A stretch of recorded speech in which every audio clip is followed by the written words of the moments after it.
सभी का स्वागत है department of journalism and mass communication केंद्रीय विश्वविद्यालय हिमाचल प्रदेश धर्मशाला। तो आज हम कुछ मुख्य समाचारों पर नजर डालेंगे। पानी के मुद्दे पर वार्ता करने भारत आएगा पाकिस्तानी दल। लाहौल स्पीति के जिला में गयो गांव में मिला जिप्सम का भंडार। श्रीलंका में आर्थिक संकट के दौरान तेज हुआ प्रदर्शन। बलजीत ने रचा इतिहास, एक माह में 8000 मीटर की चोटियों को किया फतेह। आइए अब हम इन समाचारों को विस्तृत रूप से जानेंगे। पानी के मुद्दे पर वार्ता करने के लिए भारत आएगा पाकिस्तान का दल। महंगाई और बिजली के संकट से जूझ रहा पाकिस्तान पानी के मुद्दे को लेकर भारत से वार्तालाप करने आएगा। 5 संसदीय पाकिस्तानी प्रतिनिधिमंडल सोमवार को दिल्ली में दौरा करेगा। सिंधु जल संधि के तहत दोनों पक्षों में यह परियोजनाओं पर बातचीत होगी। पाकिस्तानी प्रतिनिधिमंडल वाघा सीमा के रास्ते सोमवार को नई दिल्ली पहुंचेगा। 30-31 मई को बातचीत करने के बाद प्रतिनिधिमंडल 1 जून को पाकिस्तान लौट जाएगा। पक्षों के बीच सिंधु जल समझौते के तहत प्रमुख बातचीत होगी व सिंधु जल के स्थायी आयोग का सालाना रिपोर्ट पर भी चर्चा होगी। इसे हम अंदाजा लगा सकते हैं कि किस तरह से यह बड़ा संकट पाकिस्तान में बिजली और पानी का चल रहा है। उसके तहत ही वहां की सरकार को, वहां की जनसत्ता को भारत में बातचीत करने का एक प्रयास उन्हें दिया जा रहा है। अगली खबर की तरफ बढ़ते हुए हम देखेंगे लाहौल स्पीति के जिले में गयो गांव में मिला जिप्सम का भंडार। हमें ज्ञात है कि हिमाचल प्रदेश किस तरह से बहुत ही विभिन्न प्रकार के खनिजों व स्रोतों से भरा हुआ है।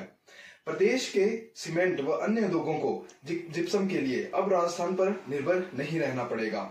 इसमें सीमेंट के सस्ता होने की उम्मीद भी काफी जगी है और जियोलॉजिकल सर्वे ऑफ इंडिया की माने तो लाहौल स्पीति के कागजा में उपमंडल के गयू गांव में जिप्सम का एक भंडार वहां पे खोजा है। आरंभिक सर्वेक्षण में करीब 2 वर्ग किलोमीटर क्षेत्र में जिप्सम का यह 6 मिलियन टन भंडार पाया गया है। गयू में जिप्सम का कितना भंडार है, इसका सही आकलन करने के लिए खुदाई आरंभ कर दी गई है।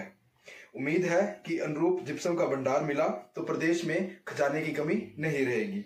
1990 के भूगर्भ वैज्ञानिकों ने जताया है कि जिप्सम का भंडार यहाँ काफी वर्षों से था, परंतु खनन विभाग के पास तकनीकी व आधुनिक अपने उपकरण होने का ना आने के कारण इसका खनन नहीं किया जा सकता था।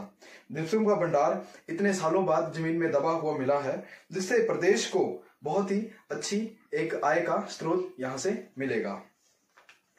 श्रीलंका में आर्थिक संकट में बीच हुआ प्रदर्शन। हम सभी को ज्ञात है कि श्रीलंका में किस तरह अपने आर्थिक संकट से जूझ रहा है। उसी के बीच वहां पर राजनीतिक और आर्थिक संकट के बीच सरकार ने राष्ट्रव्यापी कर्फ्यू लागू कर दिया गया है। सोमवार से लेकर मंगलवार सुबह 5 बजे तक यह कर्फ्यू लागू रहेगा। राष्ट्रपति ने मीडिया डिजीविजन के माध्यम से जानकारी दी है कि आजादी के बाद श्रीलंका अपने सबसे खराब आर्थिक संकट का सामना कर रहा है और ईंधन की कमी, बढ़ती कीमतों की और बिजली कटौती के कारण श्रीलंका के सरकार के खिलाफ काफी बड़े बड़े विरोध प्रदर्शन देखने को मिल रहे हैं। भारत ने श्रीलंका के बिगड़ते हालात को देखते हुए उसकी मदद के लिए वहां जरूरी सामानों को पहुंचाया जा रहा है। श्रीलंका पुलिस पिछले हफ्ते शांतिपूर्ण प्रदर्शन कर रहे लोगों पर किए गए हमलों में शामिल राजपक्षे परिवार के वफादारों को गिरफ्तारी करने को सोमवार को दबाव बनाया गया।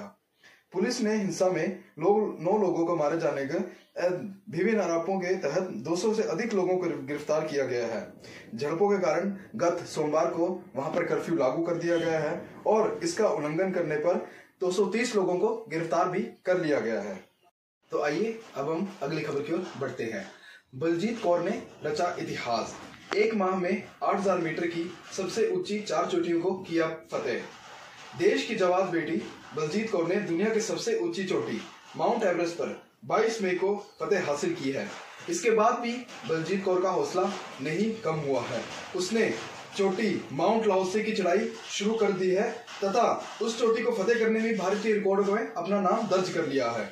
रिकॉर्ड बनते ही बलजीत कौर व उसके पूरे प्रदेशवासी एक खुशी की लहर में झूम उठे हैं। हिमाचल प्रदेश के सोलन क्षेत्र की परंजोल गांव की रहने वाली बलजीत कौर पिता अमरीक सिंह हिमाचल प्रदेश के राज्य सड़क परिवहन निगम में चालक है। उसकी मां शांति देवी ने बताया कि बलजीत का बचपन से ही पहाड़ों पर चढ़ने का, पहाड़ों पर ट्रैकिंग पर जाने का शौक था।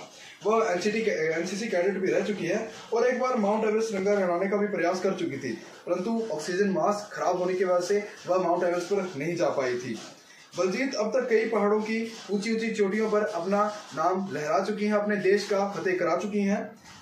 प्रियंका मोहितो के रिकॉर्ड की बराबरी। हाल में ही महाराष्ट्र की प्रियंका मोहिते ने 8000 मीटर की 5 चोटियों पर फतेह किया था।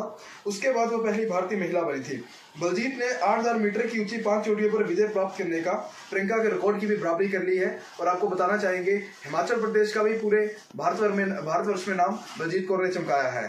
तो यह थे department of journalism mass communication के आज के मुख्य समाचार। आप सभी का धन्यवाद।